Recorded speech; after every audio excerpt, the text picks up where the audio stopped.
Yan. So, kung galing ka ng Ulilan, tandaan mo, may hinarang silang mga motor. Grabe. Grabe talaga, guys. Ayan, oh. Para wala makaself-lusot papunta doon sa venue. Ayan, oh. Hinarang. Nagkaisa ang mga pulis dahil sa utos. Ayan, oh. Ayan, oh. Grabe talaga, guys. Yan. Pinuntahan po namin Davao, Cebu, Tagum. Dito lang ho nagkaroon ng blocking. Na ganito. Ayan po ang ginagawa nila. Tingnan mo to ha. Kasi ang balita, ang huli nating nabalitaan ay inutos na po ito ni PRRD.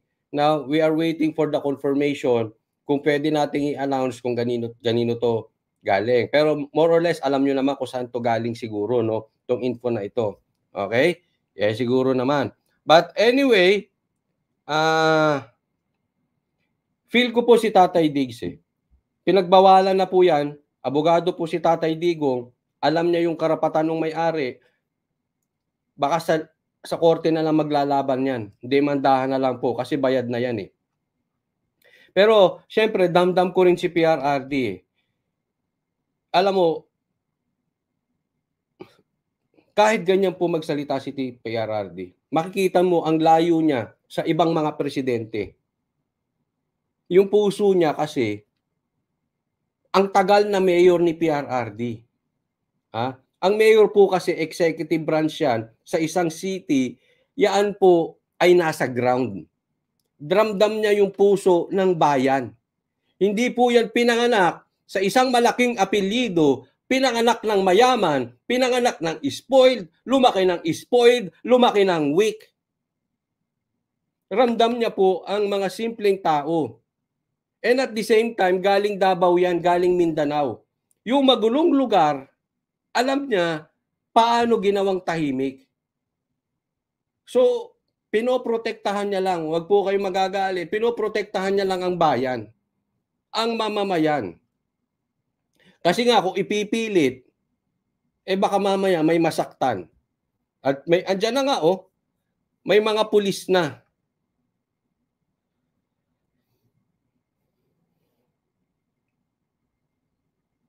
Okay lang po. Wag po alam nyo, wag po sa labas sasama ang loob ninyo.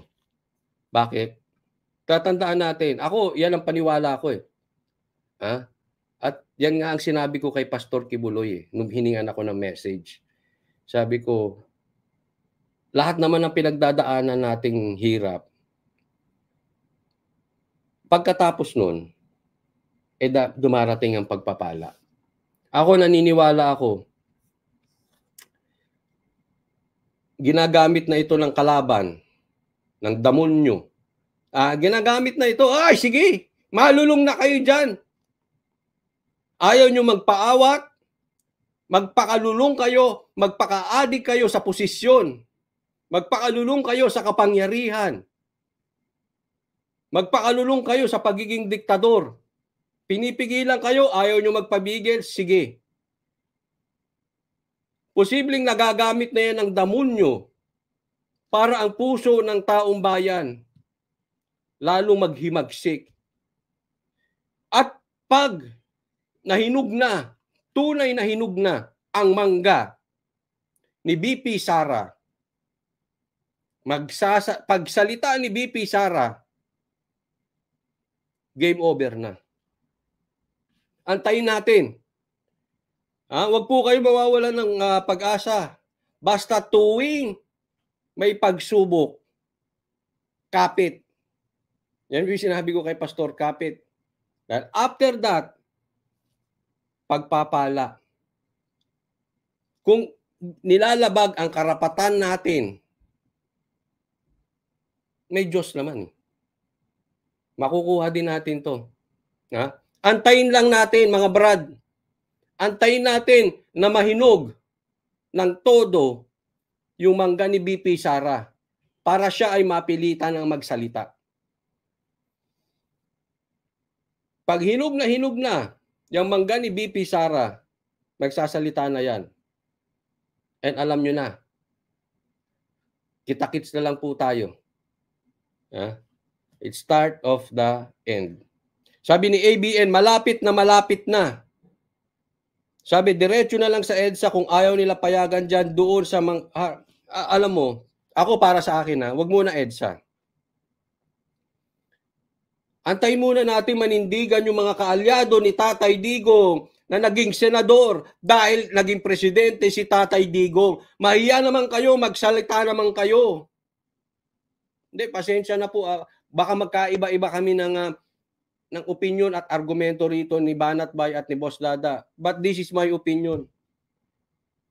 Let's accept the fact. Wala kayo sa pagiging senador kung hindi kay Tatay Digong. Magsalita naman kayo. Puro kayo. Ano yan? Tinalo pa kayo ng bagong salta na senador? Artistang senador? Dahil kayo sa kambira ka, chief of police ka dati. Tinalo ka pa nung artista? Matapang pa sa inyo si Senator Padilla? Mahiya kayo sa mga... Pasensya, nakakaasar. Sabi ko naman dito sa amin walang kumukumpas eh. Hindi naman kami pinagbabawalan ng SMNI. Hindi naman, ito lang ibalita nyo, ito hindi pwede, hindi. Kaya sabi ko sa inyo, kahit kaming magkakaiba kami. Masyadong balat sibuyas ang gobyerno ito nakakagalit ng ginagawa. Alam mo kung ba't balat sibuyas sila? Kayo, lintik kayo. Ayan, si Tambaloslos hanggang ngayon, ang baba ng trust rating. Ang baba niya sa survey, di ba? Kayong mga vloggers, na sinasabi niyong nabayaran kayo, makawala kayong silbi. Ang lalaki ng bayad ninyo, hindi nyo naman mapataas sa survey yung mga kandidato nyo. Wala kayo silbi, dyan mo malalaman. Puro lang kayo views. Tandaan nyo po, lagi nyo pong tatandaan ito. Ang views ay iba sa influence. Let me repeat that. Ang views, iba sa influence. Kaya kahit sabihin nyo nagbo-views kayo, kakatira nyo kay Pastor Kibuloy, kahit na anong bira nyo dyan, yung amo ninyo hindi tumataas ang ratings. Alam mo kung bakit? Kasi kayong mga ensimada, yung mga sagigilid na vloggers, wala kayong influence. Ang kaya nyo hanggang views lang. Di ba? Mga wala kayong silbi. Wala kayong silbi sa bayan. Bakit? Ang may pakinabang lang dyan sa views nyo, kayo. Kayong mga vloggers. Huwag tayong maglakuhan. Hindi nyo nga mapataas yung amo nyo eh. Coach, anong example mo? Na wala sa influence, ay wala sa abuse yan, nasa ano yan? Nasa, ano tawag dito? Influence. Bigyan ko kayo ng malakas ang views. Ben Barubal. Bigyan ko kayo ng malakas ang influence. SAS. Attorney Trixie. Maliit ang views nila kung i-compare mo kay Ben Barubal. Pero si Ben Barubal ba pinakikinggan ng tao? Pinapanood kasi nakakatawa. Para sa kanila. Popcorn content eh. Alam mo, ang popcorn content, papanuurin at papanuurin ng tao. Kaya ako, I don't respect views. I respect influence. Pag yung vlogger nagsalita, nakikinig ang tao, nasusway. Diyan mo malalaman influence. Di ba? Malalaman mo influence. Halimbawa, pag nakita kang manamit, bukas, yung mga kasamahan nila, ganun na manamit. That is influence. Ito mga ito, puro lang kayo views. Mga animal kayo, mga vloggers kayo. Ginaganito na tayo, tahimik pa kayo. Sabi dito, hindi sa lahat ng panahon, panalo kayo. Tandaan niyo yan. Pati kayo mga vloggers, tandaan niyo, tama yung sinabi rito. Hindi sa lahat ng panahon, panalo kayo. Pag ikot ng mundo, tatandaan niyo, pupunta rin kayo sa ilalim. Lalo na kayo may mga kaso. Naku, kilala ko kayo. Lalo na kayo na mga vloggers na addict. Pag upo ni VP Sara, hahabulin kayo mga animal. Kayong addict. Ha? Mana kayo. Addict kang vlogger ka, animal ka. Hahabulin kayo ni VP Sara. Kaya tatandaan nyo, iikot ang mundo eh.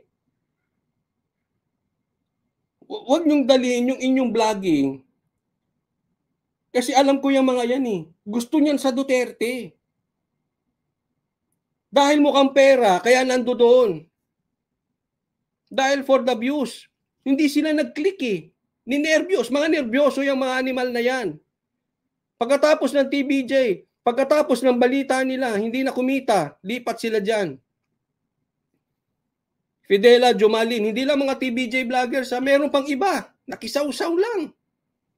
Dating minumura ang Marcos. Ngayon, inihimod ang puwet ni Marcos. Fidela, Jomalin, maraming salamat po.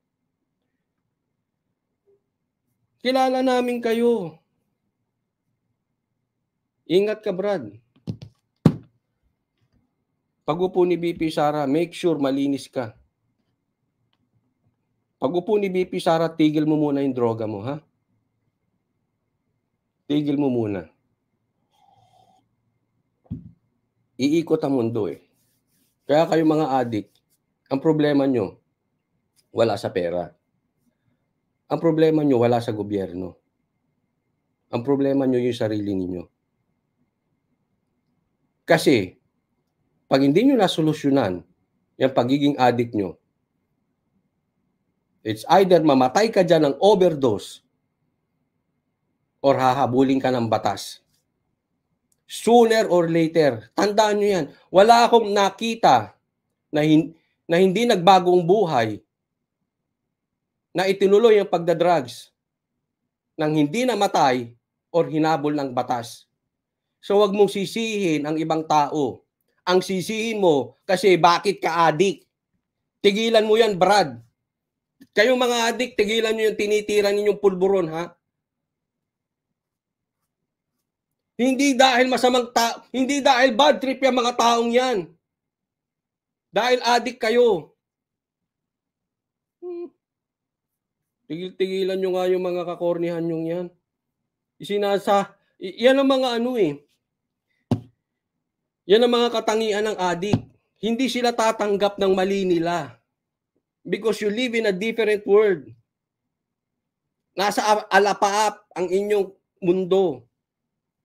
Hindi kayo nakasayad sa basahig. Hindi nyo alam ang nangyayari. Addict kasi kayo. Addict. Habulin kayo ni Sara. Antay lang kayo. Isipin mo, naiinis ako saglit. Ang yayabang ng mga vloggers ninyo, konti raw ang tao. Kung konti ang tao, ba't duwag kayo sa rally? Diba? Kagigising ko lang, pambihira. Pagising ko, meron ng doon sa group chat namin ng mga group chat namin sa TV. Yun na lang. Ayoko magbanggit ng ano. May ganito ng balita. Konti pala, di ba konti? Mahiya naman kayo mga vloggers na nagsasabi ng konti. Kung konti ito, bakit nyo inaawat? Bakit duwag kayo? Bakit kayo duwag sa rally na to? Bakit weak kayo? Ano, sabog ba kayo? Sabog ka. Kaya praning ka? Kayong mga vloggers, sabog ba kayo? Konti. Hindi nagkukunik eh. Kasi kung ako konti, sige mag-rally kayo dyan, magmukha kayong tanga. Dakdak kayo ng dakdak. Effort kayo ng effort, mukha naman kayong tanga. Ano ba kayo? Addict? Bangag? Bakit praning kayo sa rally na ito? Meron ba kayo sariling mundo? May bumubulong-bulong sa inyo? Di ba ganyan ang addict? May bumubulong-bulong sa kanila. Bangag ba kayo? Kaya kayo praning?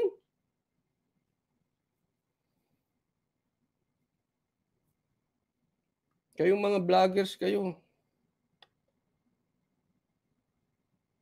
Nakakaasar. Lalo nilang binabano ng mga sarili nila. Sabi dito, sa susunod na eleksyon, habang ginagalit nila mga tao, lalo matatauhan at alam na kung sino. Ay, huwag niyong ipagboboto yung mga senador na mga naging senador lang dahil kay Tatay Digong tas hindi kayo maninindigan. Tapos saka kayo maninindigan pagka 3 months before the election. 4 months before the election. Ngayon namin kayo kailangan. Kayong mga nakaupo dyan dahil kay Tatay Digong lang. Pasensya na po sa mga kasamahan ko ha. Pero tatamang, busit talaga ako dito sa mga ito eh. Pasensya na mga kasamahan kong banateros at mga DDS. Ayoko talaga itong mga to. Namamangka kayo sa dalawang ilog eh. Huwag kayong gumaya dun sa mga vloggers na balimbing. Kung asa ng issue nando doon, nagpunta kay FLM, sikat, punta tayo dito kay Tito Biggie, ay sikat.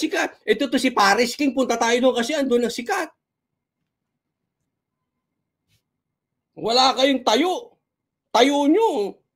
Tayo agenda. Tayo pakinabang. Pakinabang sa sarili.